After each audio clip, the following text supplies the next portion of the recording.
I got it at an early age, but I think I got it because we suffered so much. Yeah, you got it early. You got it early. I was very lucky.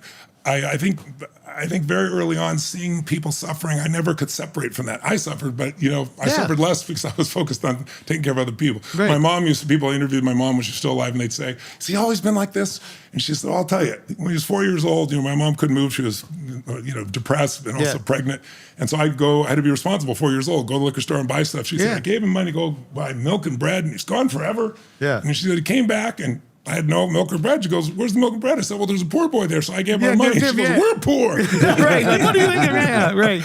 I want to ask you something just, I'd love just to capture. I'm working a book on decisions right now.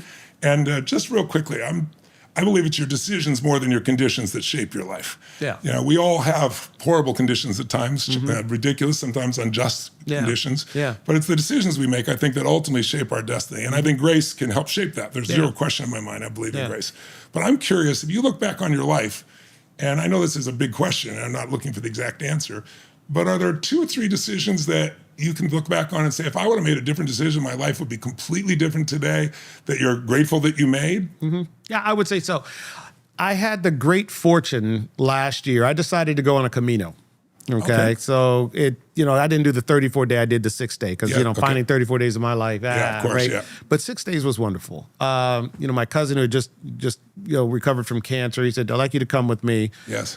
I said, okay. And so, he's smart enough to ask me a year in advance. So I can a year to ask me to do something a year from now. Yeah, let's do it. Right. And it was like, oh my gosh. Right. And my wife, we're getting, she's like, "Have you trained for this?" I said, "I don't need to train for this." She's like, "You're walking 8 to 10 hours a day." I said, "I got this. I went and walked the other day in Manhattan. I'm good." Ooh, man. Right. Yeah. All that stuff. That's why we're sandals. It just helps my feet now. But I will tell you, I had a chance to replay my life.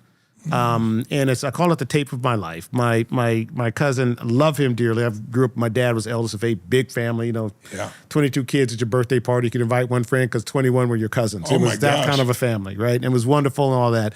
But he's a little chatty, so he likes to talk. And so the first day I'm like, okay, so I have a little speaker on my backpack. I say, listen, when the music's on, that means I'm kind of in my thoughts. So I kept the music playing for 5 days straight.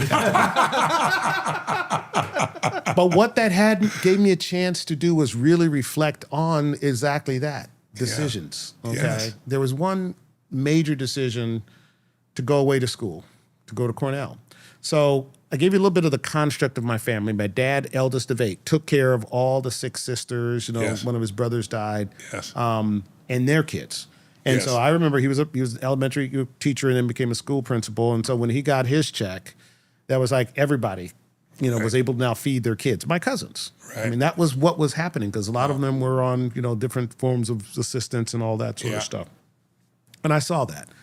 And, I got scholarships to play, football and all that sort of stuff in different places. But in Colorado, I got scholarships to, School of Mines and Colorado State and but I realized that if I stayed in town, I would just be taking over my father's place. Okay. And that was to provide for that community in a way. How old were you when you made this realization? 17 years old. I was going to say, that's such a young age to make that decision. Okay. So remember, while I'm working at Bell Labs, now for the first time, I met somebody who went to an Ivy League school.